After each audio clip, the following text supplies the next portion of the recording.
Hi, everybody. Happy Sunday. I hope you've had a great day so far, been relaxing, enjoying some time with your family, some good food. Go serve yourself a glass of wine, a cup of tea, because we're getting ready to have, and hold on to your hats, because this is going to be a fun one.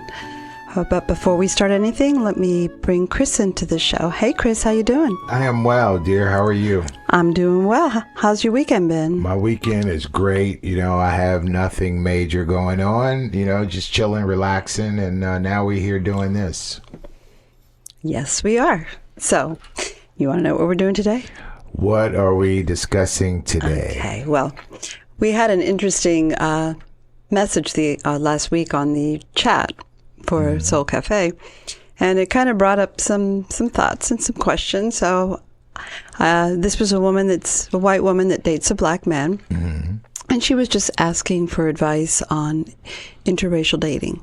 So I thought this was something we could talk about, interracial relationships. Okay. And all right.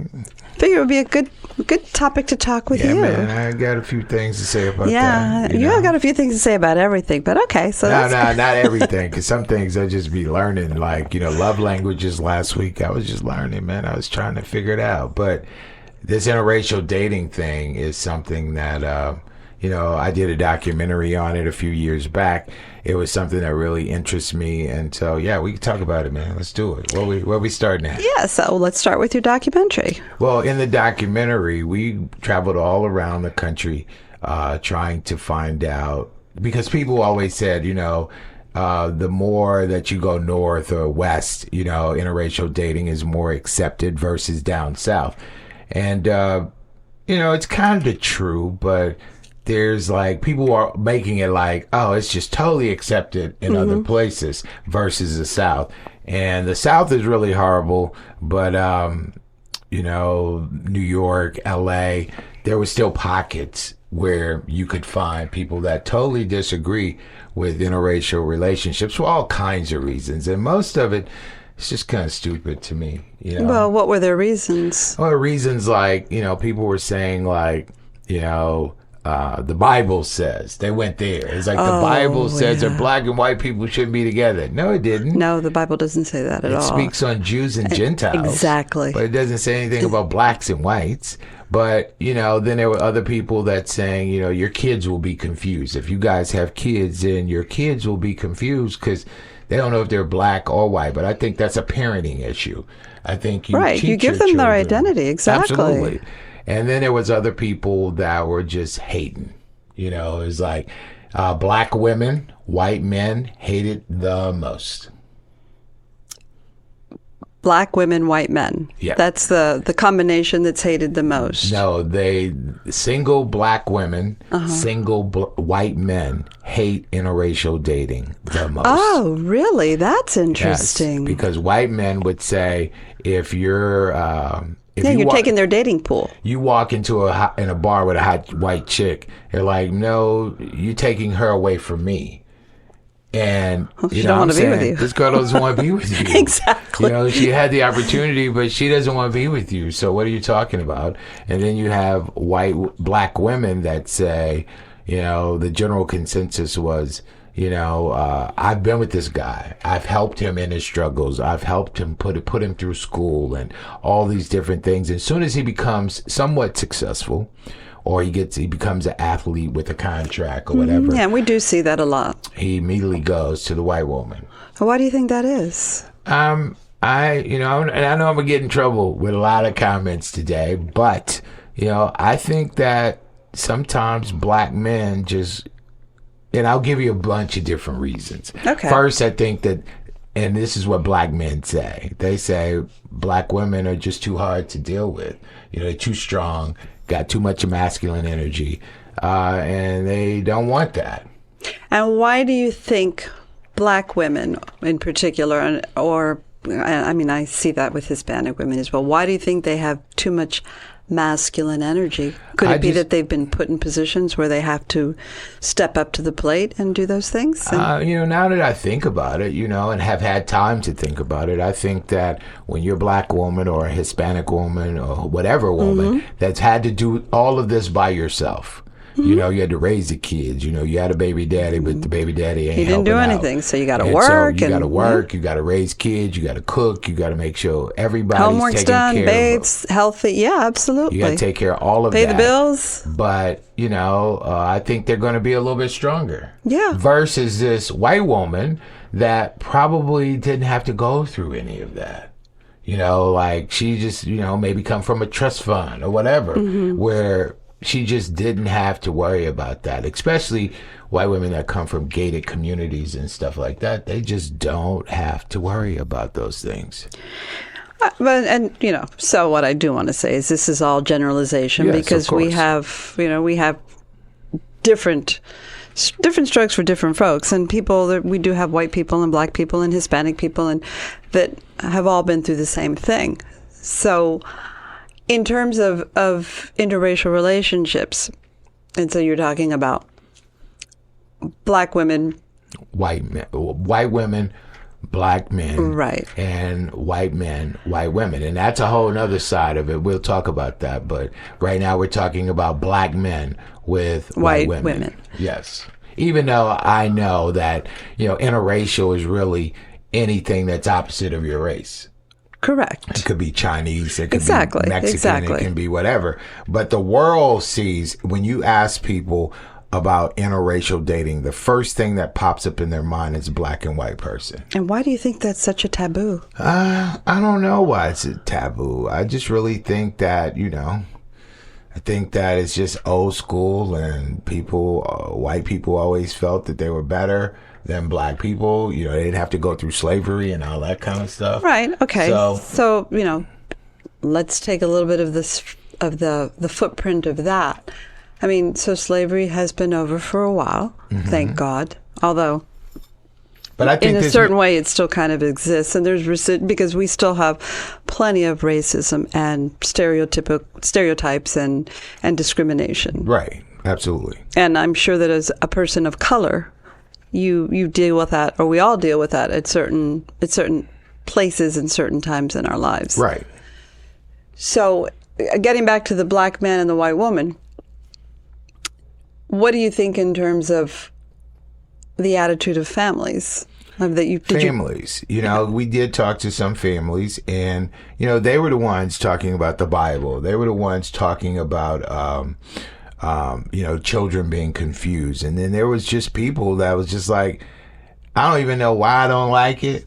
I just don't like it. And then there was a young lady over in Florida, matter of fact, where she thought it was really cool because her parents never really talked about it. They never said, don't bring home a black person or whatever. And she brought a guy home, and her mother just was like tripping. And her mother started with, we didn't have to tell you not to do this. You didn't see your brothers or your sisters do it. You didn't see us do it. So what makes you feel that this is acceptable? Oh. And so she started, you know, saying, look, if you're going to continue this behavior, then, you know, we're going to write you out the will. You know, we're going to disconnect from you. And then, you know. So they were willing to lose a child? Yes, because the child decided to date interracially. Outside of her race? Yes, absolutely. It's crazy, man. You know, and then there's just so many different things. First of all, I want to say, you know, love, it's tough enough to find love. And if you find love, you know, you have to love what loves you. And, you know, it may come in a different wrapper, you know. So I think you should be able to love who you want to love without a bunch of riffraff. Yeah, no, and so, I mean, I think basically that's what the problem in our society is, too, is there's you know, we're still not showing enough love. We haven't let go of the past. Right. And then you got all these people that there's different levels to this. Like, there are people that just fall in love and just happen to be a different race. Then there's other people that just, you know, want to try something new. I don't know if I'm more experimental. Women and men, you know, that's like, yo, you know, all my life I grew up, my brothers had Playboy magazines. And up until the 80s, you know, there was no black women in Playboy magazines. And why is that? They ain't want no black women, I guess. Vanessa Williams was the first black woman, to be in Playboy. So, I guess, you growing up, you seeing Playboy magazines, and, there's something that triggers in your brain, like, this is beauty. This is how beauty is right, defined. but then we can go back, because we look at the black woman that says, part of her anger is that, when I was growing up in the 60s, 70s, when I looked at TV, everything that represented beauty and sexy was white. Whether it be Pearl shampoo, whether it be any kind of hair care products, So the black woman becomes very angry because it's like, first of all, I feel like I'm a second-class citizen because I never was represented. Right, and I can understand that, because growing up as a little girl, I wanted to play with Barbies, and all the Barbies had blonde hair, long legs, looked completely different than I did. And all the dolls were the same. My favorite doll, Chrissy doll, she had long red hair. And so I wasn't represented just as something as simple as a toy, as a doll. Absolutely. So you start to think that this is how society has idealized women. And now that's a whole other story that we could do, because women have been objectified throughout time and, and sexualized.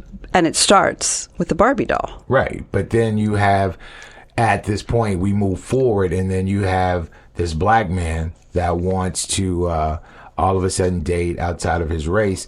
Now it kind of validates that feeling that black woman had. Like, I'm not good enough. I'm not sexy enough. And so this black guy leaves, and he's with her. And so they're a little angry about that, and... I can't say if it's right, wrong, or indifferent, but I can understand the anger. Right.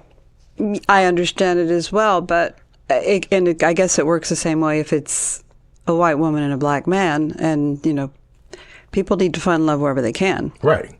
But then you have guys that just want to experiment because of the Playboy, because of the TV commercials, they're not going to ever marry that girl. They're not going to ever bring that girl to their family or introduce that girl to their closest friends. And she's probably not going to ever introduce him to anybody, because we're both just experimenting, because, most people have heard that black men are hung, black men are sexual creatures, and they just want that experience to see if that's true. They're not gonna do anything. They're not gonna take it any further. So there are people out there. If people would be honest about that, I think that would be cool. But you find a lot of people that get hurt because they're thinking that they're building a relationship, and a relationship is really all about the sexual experience.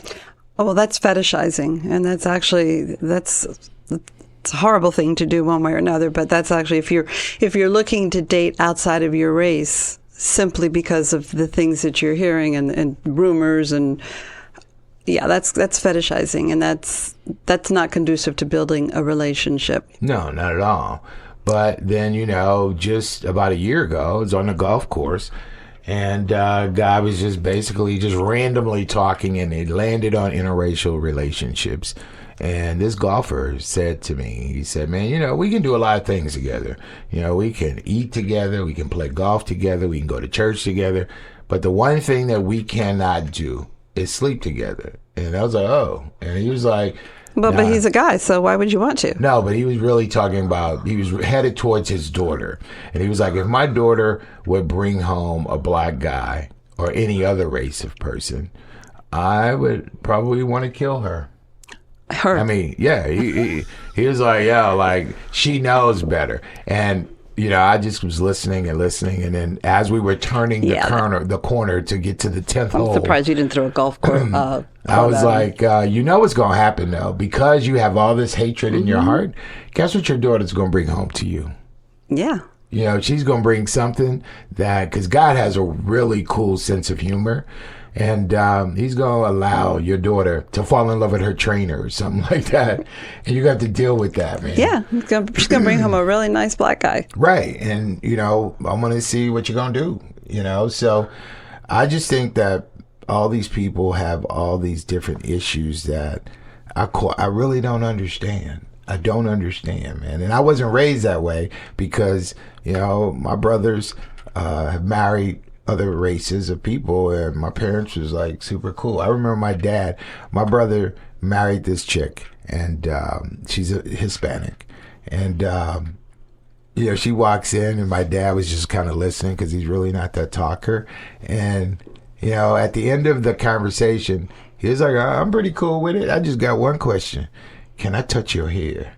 Because my dad grew up in a time where, you know, you couldn't do that. You couldn't touch, you know, if it wasn't a black woman, you better not ever touch her. Mm-hmm. And so he just wanted to feel the texture of her hair. Because he always wanted to know what that felt like. And I thought that was weird, but I was like, okay, Dad, what are you doing? Well, I think it's sad. Yeah. I mean, it's weird, but it's poignantly sad that, you know. And so getting back to that, your parents' generation and your grandparents' generation, you know, the struggles that they went through in order for all of us to be free, you know, and what's sad is that they suffered and they went through so much, and there's still this level of racism. Right. And it's systemic. I mean, you look at the school systems, you look at the Title I schools, there's just so much going on. It's so ingrained in our society. I think we're getting better, though. I mean, what do you think? I think that our children will change the game, you know, but I think that we got a nice piece to go still. Mm-hmm. But I think our children will clearly change the game as they become leaders, and you know, they become the people that's making the decisions in life, fully making the decisions. I think that racism will never go away, but I also think that it'll get better because there's more people that's like, I really don't care. My kids, they'll date anybody, you know, anybody they like. And they're not basing it on skin color. They're basing it on commonality. They're saying, you like rap music? I like rap music. You like going over to this burger joint? I like going to this burger joint. So they're basing it on that versus a skin color. And I like that. Yeah, well, and actually that's what's most important is not how they treat you, how you feel. Right. So what do you think the biggest challenge to an interracial couple is nowadays? I think that first of all, you got to have tough skin, you know, because if you're a person that don't like people to talk about you, then you got a tough road to hoe. But, you know, so I think that you're going to have stares, you're going to have whispers about, you know, what you're doing. I think that, you know, incorporating parents, friends into that mix is a challenge sometimes, you know, and I would have a real problem with it if my friends, my really close friends, if they were like, yeah, but what you doing with this white chick? I'd be like, you're not my friend. Right. Well, you know? Yeah. But when it comes to parents, it's like, that's a tough battle because you have people that, you know, let's just say somebody that has they're looking for a great inheritance. And when your parents, and they've been waiting on this like all their life. On their inheritance? So they're just waiting for their parents to die? Pretty much. Okay. And so when your parents start talking about, well, look, if you're going to be with that black guy, we're going to write you out the deal.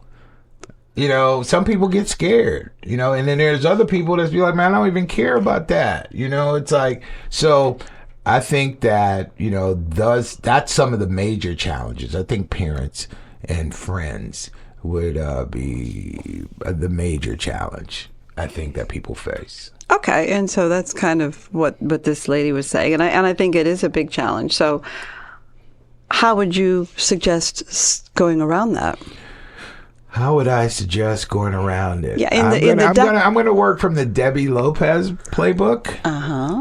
That playbook is, you know, in our prepping for this, I was thinking like, and you said a few things, and I was just like, you know, talk. And sometimes the first time may not succeed, you know, but as long as that door is open, you know, just keep the communication. Keep tabits. And I was just like, at first, my first thought was like, nah, that's never going to happen.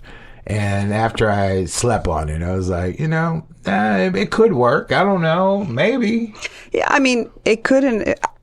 I just think if you don't try, I mean, so the way I look at it is if you're in a relationship with someone that you really want to maintain or continue this relationship, deepen the relationship, I think you need to approach your family. And I use the term friends loosely, like what you said. If your friends are giving you a hard time about it, find new friends. Right.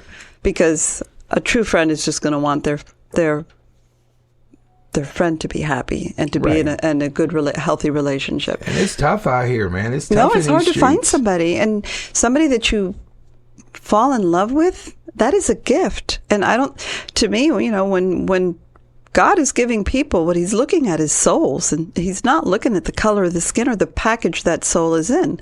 Right. Whether it's a man, a woman, white, black, it doesn't matter, because it's the soul. And that's ultimately what I think we fall in love with, is the inside of the person. But getting back to your parents, you would talk to them, and instead of identifying this person as a race, identify this person as an individual. Right. And take the race out of the equation with your parents, because that's all they're looking at.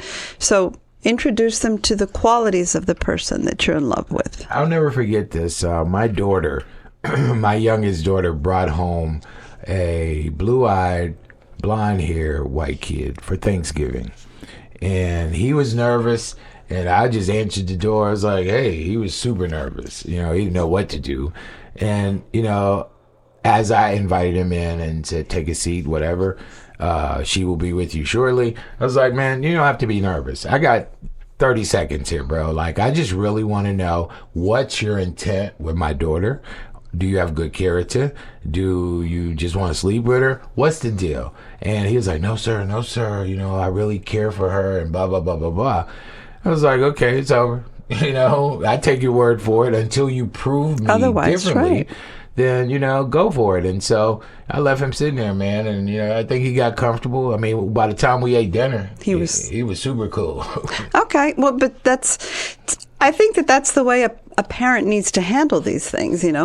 Ultimately what you want is, and I'm talking to the parents out there that may be listening to this, do you want your child to be happy? Because that's all I want for my kids, to be happy and healthy and be happy in love. Right. And so what good does it do for your child to be with someone of the same race that doesn't treat her well, doesn't take care of her? If she has kids, it doesn't take care of the children. I mean, you want someone that's compatible and loving to your child. I remember doing this documentary, there was this one guy that we interviewed that... there's a couple of people that stand out in mind, but this one guy said, look, I just disagree with it. And I said, as the interviewer, I said, hey, man, well, would you prefer for her to be with a guy that perhaps beats on her or do whatever? And he's like, as long as he ain't black. That's not a father. He's like, as long as he's not black. And, that was weird to me, man. Like, you'd rather have your daughter with somebody that's just all jacked up and treating her unkindly versus somebody that is of a different race that will treat her like a queen. It's weird to me. That's not a father. That's not a father. I'm sorry.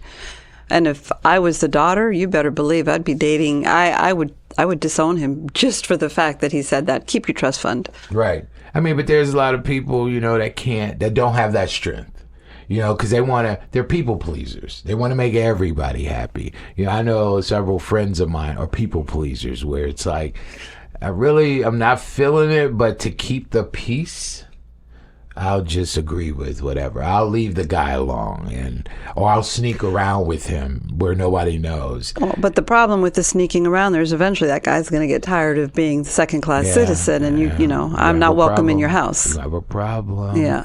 And then there was this other guy that, he, because in shooting this documentary, when we first started, we weren't getting the answers that we wanted. So HBO said, hey, look, you got to give them some wine and crackers first.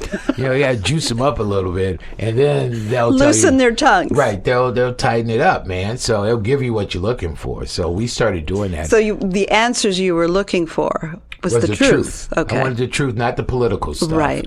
And this mortgage broker, he was like, he couldn't wait to jump on camera and be like, nigger. I was like, wait, hold up. Hold up, bro. When you see the red light come on, you can say whatever. When the red light goes off, you have to be quiet. Yeah. And so, as we talked to him, he was like, I totally disagree with interracial couples. And I'm a mortgage broker. I make my money doing mortgages. And if an interracial couple comes to my office, your credit score has to be at least 600 to get a loan. Mm-hmm. And he was like, if there was 699, I would decline them. And I got a tool in my desk that'll push them over. You mean if they were $5.99, right under it? If there's $5.99, that's at $6.99. Yeah. $5.99, I would disown. I would decline it. And I got a tool in my desk that'll push them over. But because I disagree with it so much, I would lose the money. I would not. He could also lose his license. And so the moral to this story is that because we juiced him up a little bit, the next day his wife must have told him about, you can't say that. You can't do that, yeah. But at this point, discrimination. He had signed a contract for us to use it. And in the final edit of the film, I made the decision that, I don't want to hurt the guy. And so we didn't put it in, but I struggle with that one. I bet you do. You saved his ass. Right. I saved his butt. And at the end of the day, I didn't want to hurt anybody as we went on this journey. But just unlike him, right? All the people that he's hurt from being able to buy a home. Absolutely. So it was like, nah, man, because you. What state was he in? He was in Mississippi. Oh. He was in Mississippi. Not surprised there. No surprise. But, he came off as really cool before the wine and the crackers. He came off really cool, like, oh, man, I got a few things to say. It's going to be cool. And after he got juiced up a little bit, he went in. And, I struggled in the edit to be like, because HBO actually said to me, like, look, man, we're not trying to hurt anybody. Right. Even though the guy did sign the waiver. Let's just leave it on the floor. And how did you feel? How did you feel doing this documentary as a black man and hearing all these things? I felt like a second-class citizen. And after it was all over, because we did two versions. We did Interracial Dating Uncovered and Interracial Dating Uncovered Part 2. And that included kids in it. But, I got to a place where every time somebody would tell me no in business, I was like, are you telling me no because I'm black? Or are you telling me no because it's really no? Right, for another reason. Right. So I was confused for a little while. And then, there's a lot of death threats and people threats? Oh, yeah. People were saying, you're trying to turn the country you're promoting a brown country. And, these rednecks were like, we're going to kill you. And we know where you live, nigger. I was like... I ended up getting some security for a little bit because I was just nervous and never know. People are crazy. Right. And, it was a real interesting time. I will never do it again. They were asking me about doing a part 3. How long ago did you do this? One was in 2005. The other one was in 2007. And it sold really well. It did really good on DVD. And then they ran it on TV for a little bit late night. And I was done with it, man. Because we would have these focus groups and these women, especially black women, are like, is your art really imitating your real life? And I was like, this is not about me. This is about the issue. And they're like, no, but art is imitating real life. And I'm like, no, at the end of the day, I date who I want to date. And, if it ends up being a white woman or a Mexican or Asian or whatever, if we vibing, then we're gonna check it out, man, So in all these interviews, did you run into anyone that was truly open and transparent and open-hearted and open-minded? Yeah, there was some success stories. There was some real success stories where their parents either didn't care and they were like just raised like I was raised, where you date whoever you want to date, long as they're good to you. Right. And, there were people that struggled because of family and friends and all that kind of stuff. And but to answer your present question, yes, there was some success stories, yes. Okay. And so that's really important, too, because I think that every time there is a success story, we loosen that tight belt around the stereotypes and the racism and the prejudices against interracial relationships. I agree, but how do you feel? How do you feel about interracial dating? I don't care about body count. So you think I'm gonna care about skin color? I don't care. Let's not go there. It doesn't matter to me. I truly, I don't want to say I don't see color, because I don't want to marginalize anybody, and color is part of your life. Right. So, but what I truly look for in a person is their heart. And so it doesn't matter to me one way or another. And if my children, my youngest daughter has dated quite a few black men, and it's never been an issue at all. How did she feel about it? She was obviously open. Well, she liked the passion in these men that she found. I can't Passion? say. Well, I don't mean sexual passion. Okay. She's an artist. Okay. So she liked that they were all artists. So she liked just that, the way they looked at life. Okay. Yeah, I could see that. Yeah. And being Hispanic, I think that she found more things in common with a man of color than a white guy.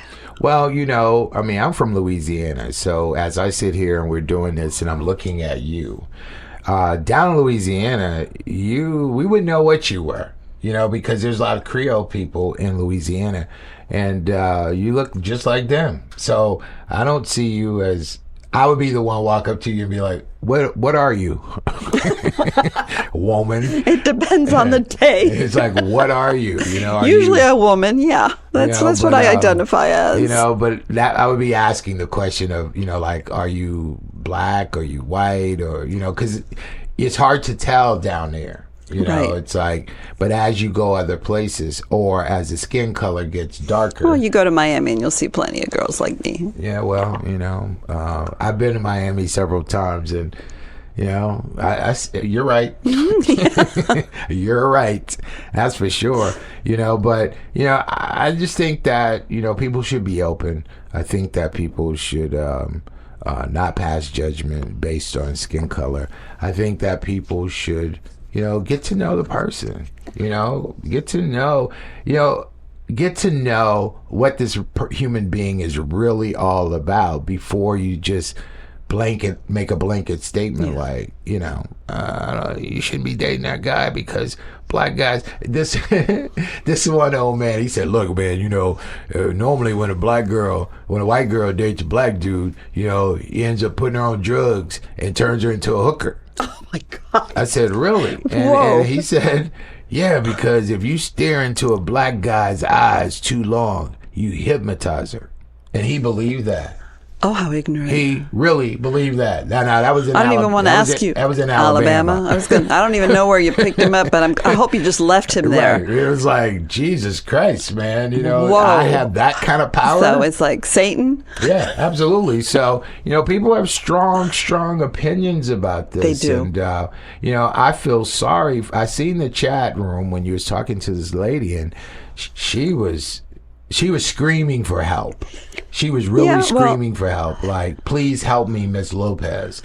Like her mama, her friends, and she's obviously checking out this dude that she really wants to be with that just happens to be black.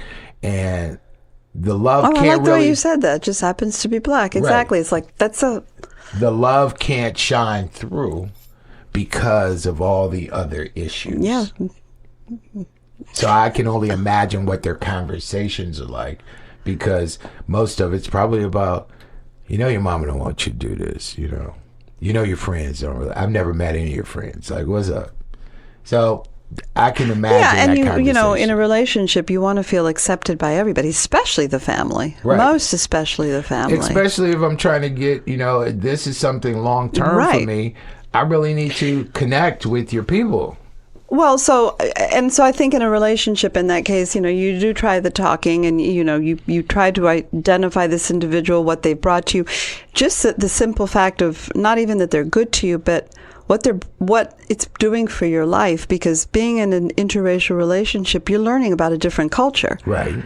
And so part of assimilating that culture is enriching to you, becoming part of your partner's culture. So that's something else that you could use as a positive. It's like but then again, you can't negate the people that just want to experiment.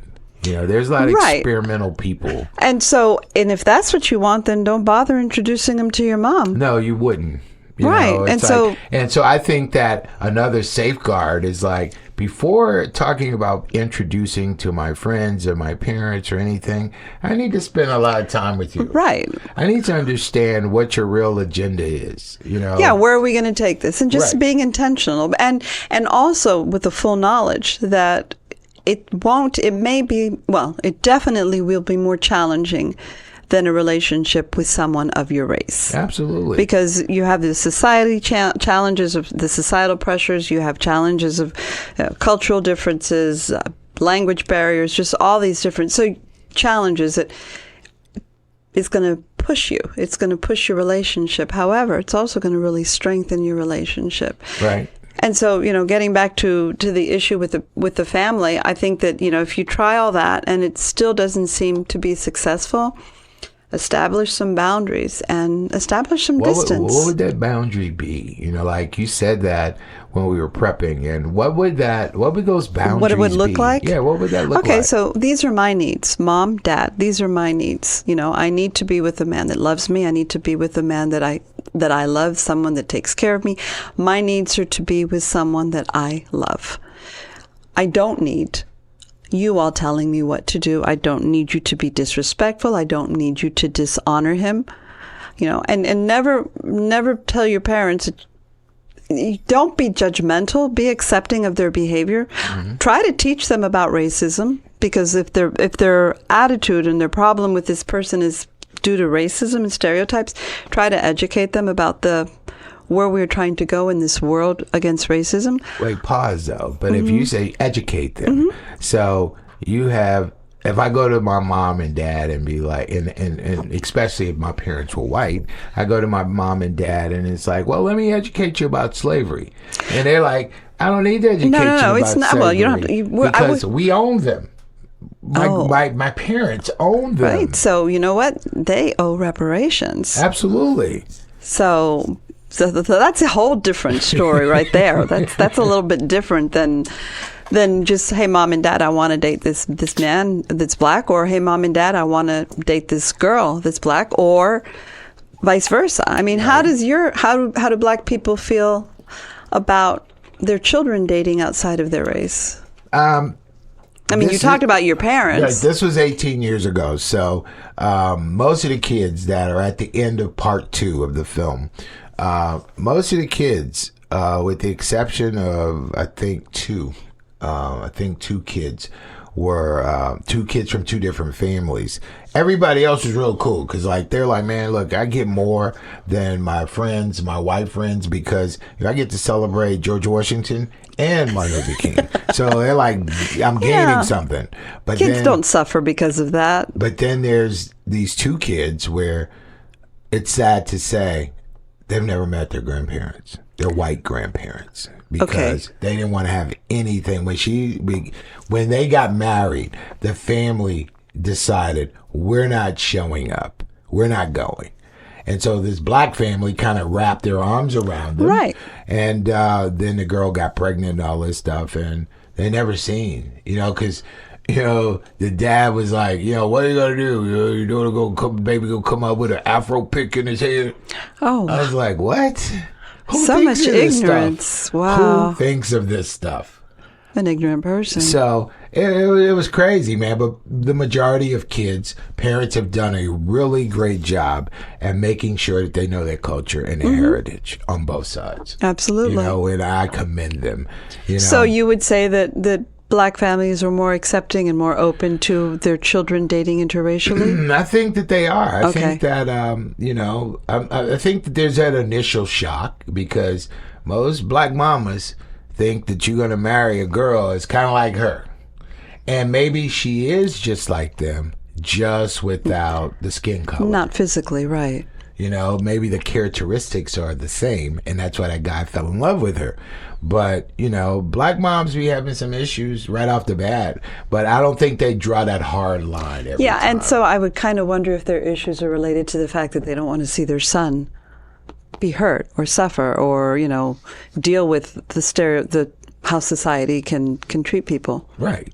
But when you look on the other side of the coin and you have a black guy that's dating a white woman, you know, it's like, all right on, man. It's cool. You know, because he would go to his friends and they'd be like, right on, dude, you know, hit that.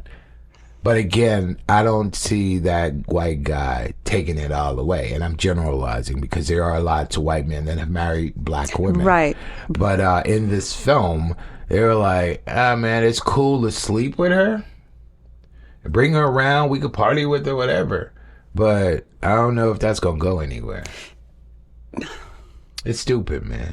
No, not only is it stupid, did the women not pick up on the fact that they were just being sexualized?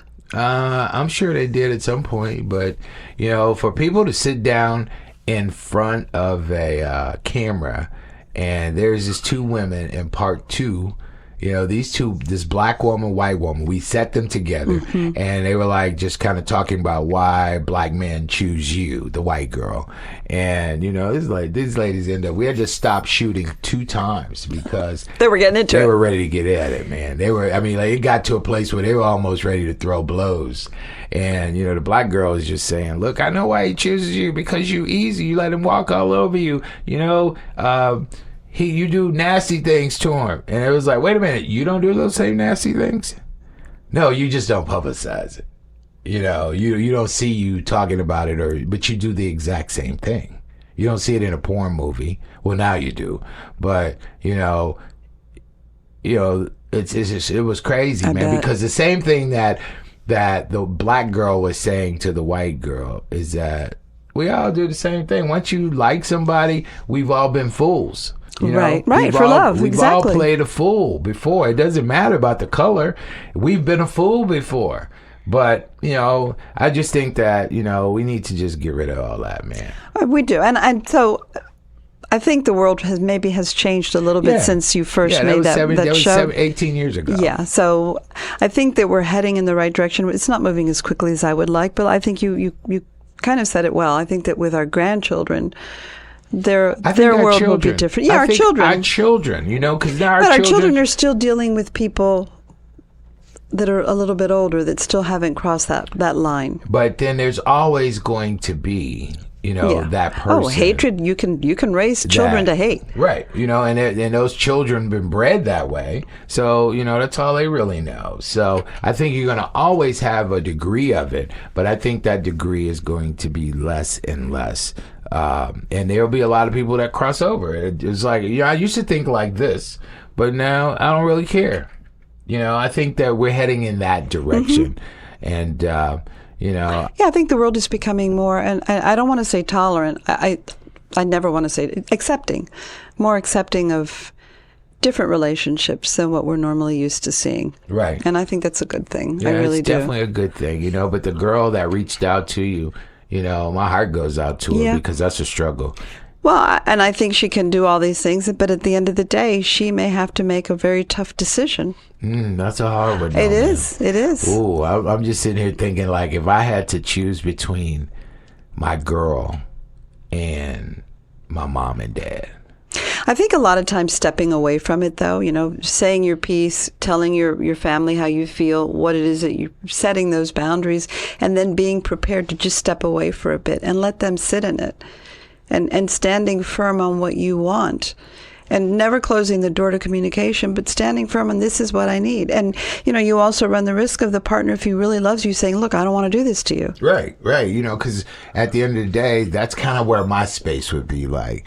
You know, like, I'm not trying to come between you and your family. Right. I can never be your dad or your mama, none of that. And I can't replace them. I'll do my very best to make you happy, but I can't replace those people. Yeah. So if I'm the problem, let me just step off. Yeah, you just kind of wonder how the relationship would be afterwards with the child, between the child and the parent, because that's such a big hurt that your parents don't back you in love. Right. But there's so many people that are being emancipated at the age of 60. You know, now I've had my children, I'm divorced, my husband and I, you know, maybe there was a death or whatever, and these people are being emancipated. There's a place on Wednesday nights in Charlotte, North Carolina, that has White Girl Wednesday. Do they advertise that? It's labeled that way. White Girl Wednesday. Do they put a sign out the door? No, they don't put a sign out. Oh, okay. But, they've kind of just labeled it that way because professional white women, professional black men, show up. If you want to interracially date, we're going to bring the crowd. So it's becoming something more acceptable and more normal. Of course. I think the bar is all about making the money. Oh, of course it is. But that's just an interesting way to market it. White Girl Wednesday. Yeah. Wow. I don't know. I got to think about that. I don't know if I like that name. We got to go see it, though. Yeah, man. no, but I don't know if I like that whether White you like Girl. the name or not, we have to go see it. Yeah, you have definitely. to go see it and be like, I could see you, though. This would be funny because you're the type person to be like, let me understand your mindset here. Yeah. What are you doing? What are you doing? I mean, are you looking for a relationship? Why are you looking for this relationship? Why are you looking for an interracial relationship? Because obviously something's lacking in the same race relationship, or you've been through. You've been hurt enough by people of your. I think that people are just widening the pool. Exactly, and that's how it should be. Because at a certain age, that pool gets more. It's a smaller pool. It's less. It's more shallow. So, in order to dip your foot in that pool, you got to be willing to go outside of your comfort zone. It comes. I think that if you're 60 plus. God forbid, but if your parents are already gone and your children are grown, it's like, man, I can do whatever I want to do. Yeah, well, I think... it's those times when the parents are still around and the kids are kind of figuring, they have this relationship with their dad. And that isn't, mom's bringing home this black dude. Like, we don't really know what to do. Well, yeah. I mean, I don't know because my children were raised differently. So, but at the end of the day, you're old enough where you tell your kids, "Listen, this is what I'm going to do. So, like it or not, this is what I'm going to do." Right.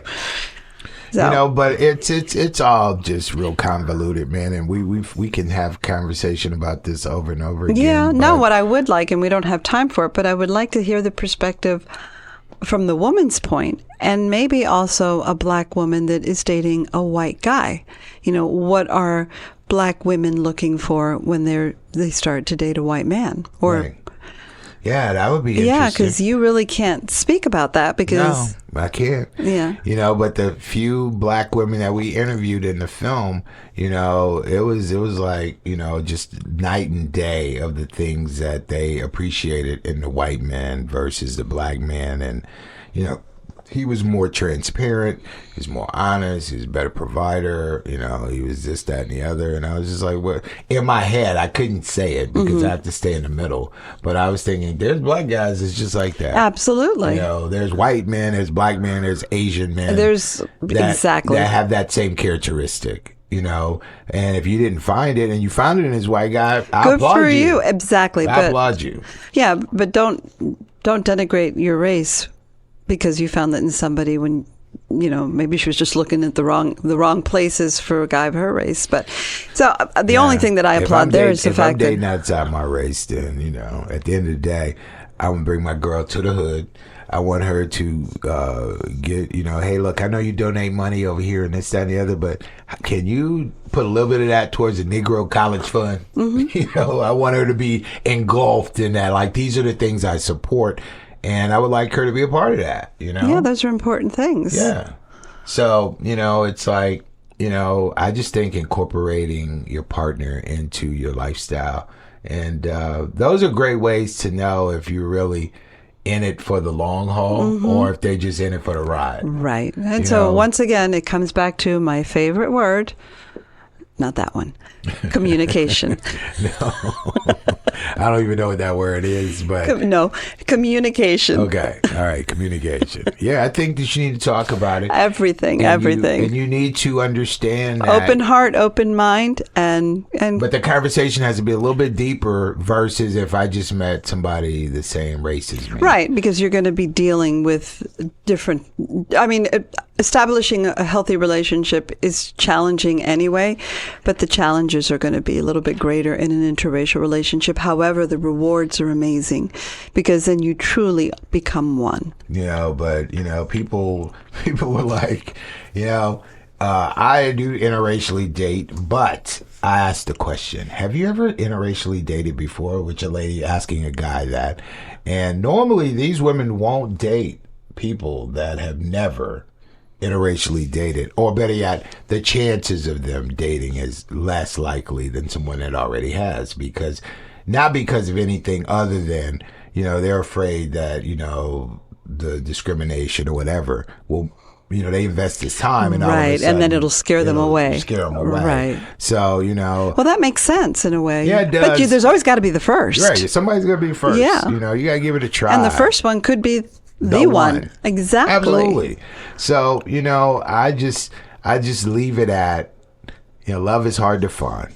I know as a single person, I was out in the world looking around, I met some really cool people, but finding people that are totally compatible at this age, it's hard to find. Absolutely. And so, when you find that, you latch onto it. And if it just happens to be a person that's not the same race as you, then, even better.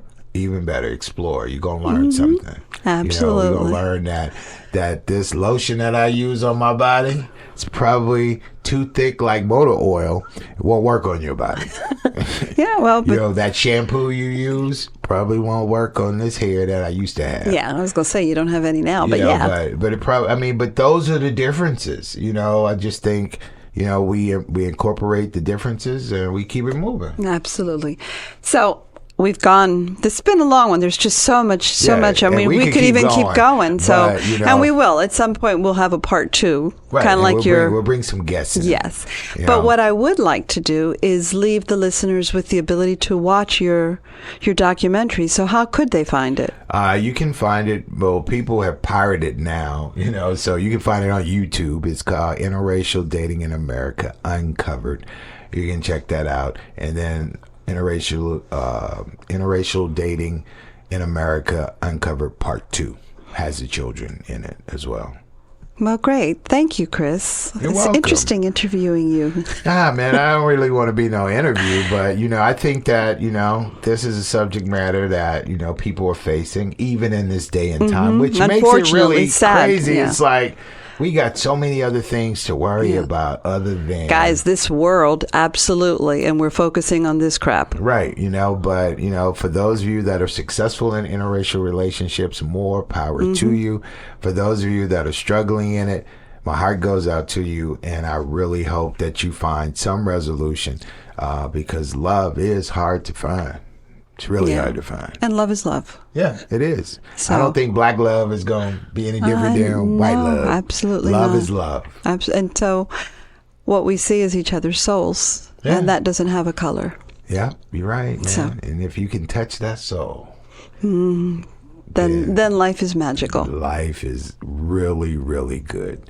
So I'm grateful. I mean, I didn't know where this was going to go today, because in the prep, it was a rocky road, but I think that we both had the opportunity to sleep on it and then come back and do it. And, I'm glad. I think it went well. Yes. I think it went well. So I hope that you all have gleaned some information from this, and I hope that we've been able to just, I don't want to say lighten your Sunday, but maybe give you some food for thought. You know where you can reach out to me, and you can always, well, I'll tell you in case you don't know, you can DM me at Debbie Lopez at Instagram or Facebook.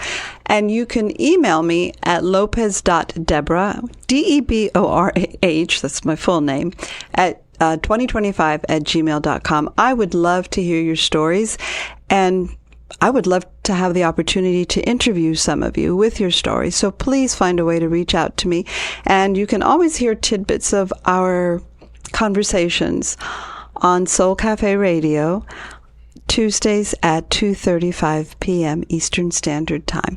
Please email her. Yeah, email me, tell her guys. those stories, man. Don't be bashful. No, don't be shy. no. Let her know what you're going through if you're in an interracial relationship. Yeah, the good and the bad. Because you know what? If you're having a good experience, I would love to be able to share, and I'm sure you would too, what you did to make it so good. Then we can share it with people that are actually struggling to make their relationship work. So please keep that in mind. Anyway, it was great talking to you. Have a great rest of your Sunday. See you next week. And until then, live in love.